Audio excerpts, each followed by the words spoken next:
উনি বলেছেন আমরা চেয়েছিলাম ওটা রিইনভেস্টিগেশন হোক। উনি সেটা বলেছেন যদি তোমরা চেষ্টা করো, আমাদের চেষ্টা করি, যদি দাঁড় করাতে পারে উনি ইনভেস্টিগেশনটা করাবেন, কথা দিয়েছেন। আবেদনপত্রটা দিয়ে এসেছি, উনি জানেন, ওটা দেখেছেনও, বলছে এটা আমার কাছে পৌঁছেছে। উনি বললেন আমি দেখেছি, আমরা পুনরায় আবার দিয়ে আসলাম ওটাকে। বলেছেন আমি করে দিচ্ছি, রিইনভেস্টিগেশনটা করে দিচ্ছে, কথা দিয়েছেন উনি। আমাদেরও সহযোগিতা করতে হবে। 14 বছর অপেক্ষা করেছি, আর দেখা যাক, আমরাও দেখি। সে অপেক্ষা তো আমাদেরই থাকতে হবে, কারণ এই 14 বছর অপেক্ষা করতে হচ্ছে। বিগত যে সরকার, তিনি যেটা করে গেছেন, তিনি নিজেকে মাটি মানুষ বলেছেন, উন্নয়নের মন্ত্রী বলেছেন, কিন্তু তেনারা কি করে গেছেন, বরুণ কেন খুন হয়েছে, সেটা এখন মানুষ বুঝতে পেরেছে। কারণ গুন্ডারা যদি রাজ্য চালায়, খুনিরা যদি রাজ্য চালায়, সে রাজ্যে বরুণীর বিচার হয় না। আজকে ফের জনতার দরবারে বসছেন মুখ্যমন্ত্রী শুভেন্দু অধিকারী। ইতিমধ্যে তিনি পৌঁছে গিয়েছেন, ছবি আপনারা দেখতে পাচ্ছেন। সল্টলেকের রাজ্য বিজেপির সদর দপ্তরে আজকেও জনতার দরবারের আয়োজন করা হয়েছে। সরাসরি আমাদের সঙ্গে রয়েছেন আমাদের প্রতিনিধি শিবাশিস মৌলিক। শিবাশিস, অন্যান্য প্রত্যেকবারের মতো এবারও বহু মানুষ তাদের অভাব অভিযোগ নিয়ে জনতার দরবারে হাজির। একদম তাই। দেখো, শুরুতেই তোমায় বলে রাখি যে আজ অনেকেই এসেছেন মুখ্যমন্ত্রী শুভেন্দু অধিকারীর সঙ্গে দেখা করতে।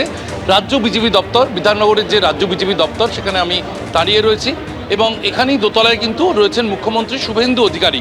10:50 নাগাদ মুখ্যমন্ত্রী এসে পৌঁছেছেন রাজ্য বিজেপি দপ্তরে এবং একের পর এক জনতার দরবারে যারা আজকে নাম লিখিয়েছেন, যারা এসেছেন, টোকেন সংগ্রহ করেছেন, তাদেরকে পাঠানো হচ্ছে মুখ্যমন্ত্রীর কাছে। এই মুহূর্তে বরুণ বিশ্বাসের পরিবার, বরুণ বিশ্বাসের দিদি এবং দাদা, তারা দেখা করছেন মুখ্যমন্ত্রী শুভেন্দু অধিকারীর সঙ্গে এবং এভাবেই কিন্তু যারা রয়েছেন তারা টোকেন সংগ্রহ করেছেন।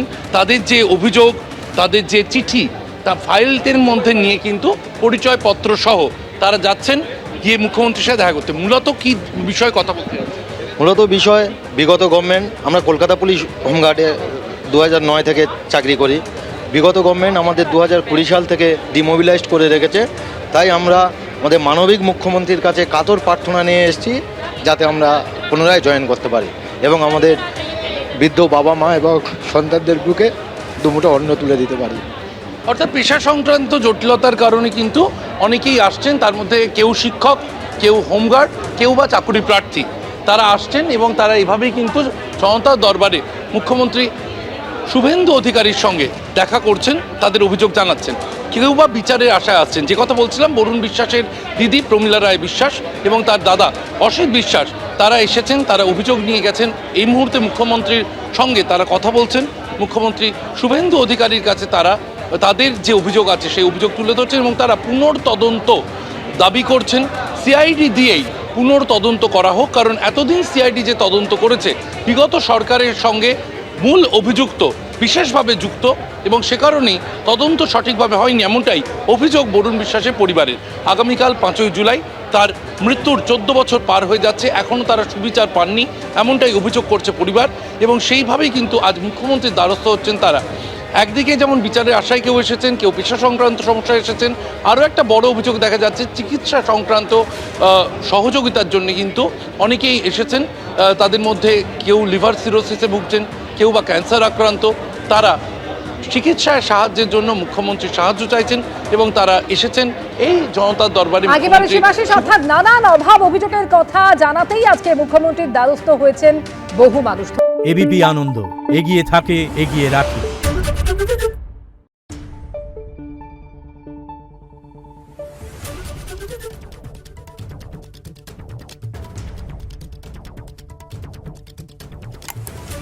Thank you.